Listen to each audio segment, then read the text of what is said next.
You have come to me with a wound, a complaint that has become the anthem for so many in this modern world. How narcissists destroy your confidence. You say this with a sense of victimhood, of injustice. You seek a map to understand the mind of your tormentor, a guide to their tactics, a balm for your broken self-esteem. But I tell you, you are asking the wrong question, and as long as you ask the wrong question, you will only receive answers that deepen your prison. You believe someone else has the power to destroy something inside you. This is the foundational lie upon which your entire misery is built. No one can destroy a confidence that is truly yours. A narcissist is not a master thief who has stolen your inner treasure. He is merely a harsh mirror that has shown you that your treasure box was empty all along. He did not destroy your confidence. He brutally exposed the fact that you never had it in the first place. What you had was a fragile, borrowed self-worth, dependent on his praise, and he simply called back his loan. So let us not waste our time dissecting the narcissist. Let us, with courage, dissect the one who gave him the power, you. You must understand, you did not stumble into the narcissist's web by accident. You were a perfect candidate, a walking invitation. You are like an empty house with the doors wide open, and you are surprised when a squatter moves in and claims it as his own. Why were your doors open? Because you were starving for someone to fill your inner emptiness. Your sense of self was a vacuum, and you were desperate for validation, for approval, for someone to tell you that you are worthy, that you are beautiful, that you are intelligent. You were looking for a mirror. And the narcissist is the most polished, most seductive mirror you will ever find. In the beginning, he did not show you himself. He showed you a glorified, perfected version of yourself.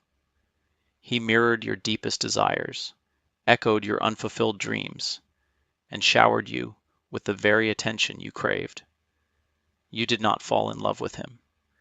You fell in love with the beautiful image of yourself that he projected back at you. It was a business transaction. You provided him with what he needs: adoration, supply, a source of energy, and he provided you with what you thought you needed: a reason to feel good about yourself. You were not an innocent lamb led to slaughter. You were a willing participant in a drama of mutual use, a dance of two empty voids, trying to feel full by clinging to one another. Your confidence was never a fortress built on the rock of self-knowledge. It was a palace built on the fault line of his approval. And you are shocked that when the ground shifted, it all came crashing down. Let us look at the narcissist's game, not to blame him, but to understand the mechanics of your own illusion.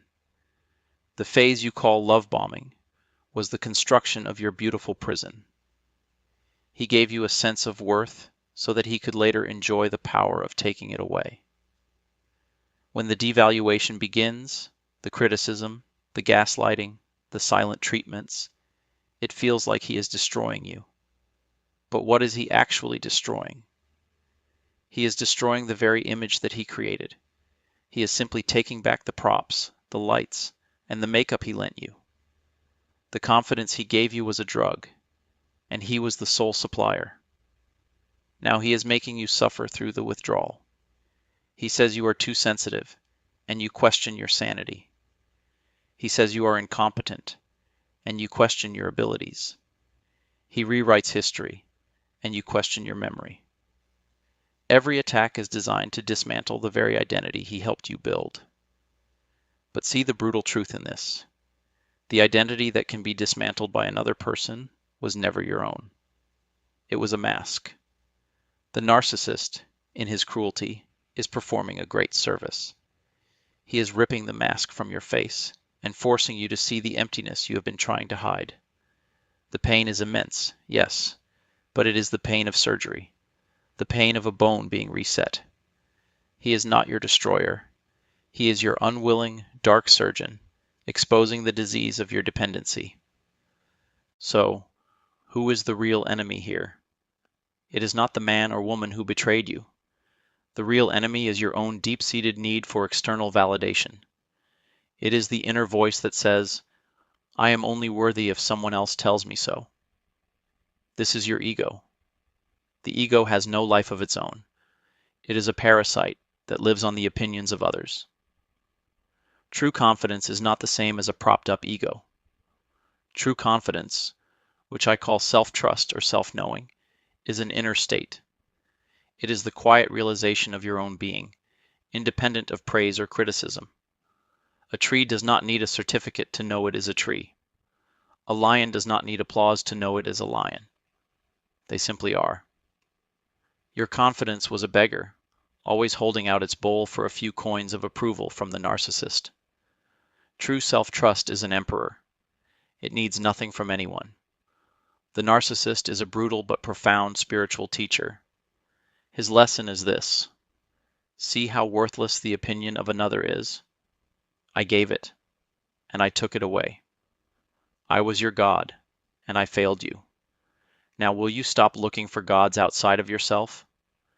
The pain he inflicts is a desperate message from existence itself, shouting at you to stop looking out, and for the first time, to turn your gaze inward. The way out is not to fight, not to seek revenge, not to endlessly analyze his psychology on the internet. All of that is still giving him your precious energy. You are still revolving around his axis. The true path to freedom is to withdraw all your energy from him and turn it upon yourself. And the method for this is awareness. Awareness is the sword that the user's previous query mentioned.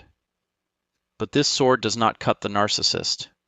It cuts the invisible psychic threads that bind you to him. When the pain of his rejection arises, do not escape it. Sit with it. Watch it. Feel the burning sensation of worthlessness in your stomach. Watch the frantic thoughts that crave his validation. Watch the anger. Watch the sorrow. But watch it as a silent witness, a sakshi. Do not become the pain. You are the sky, and the pain is a dark cloud passing through. By simply watching, without judgment, you create a distance. In this distance, you realize, I am not this pain. I am not these thoughts. I am not this broken confidence. In this space, for the first time, you will feel a flicker of something that is truly your own, a silent, peaceful awareness that is untouched by any storm. This is the seed of true confidence. It is not built. It is discovered. It was always there, buried under the rubble of your neediness. So, my friend, stop calling the narcissist your destroyer. Start calling him your dark catalyst, your unintentional guru. He was the violent storm that had to come to demolish the house you had built on sand, so that you would finally have no choice but to search for the rock. That rock is your own consciousness, your own silent awareness. The journey is not about rebuilding your confidence. That is just repairing the old faulty structure. The journey is about a rebirth. It is about allowing the wound he gave you to become a womb. From this pain, a new you can be born. A you that is sovereign, independent, and whose sense of worth comes from the silent, blissful wellspring of your own being. Do not curse the darkness he brought. Thank him, in the silence of your heart, for showing you your chains. Now use the sword of your own awareness to cut them and walk free.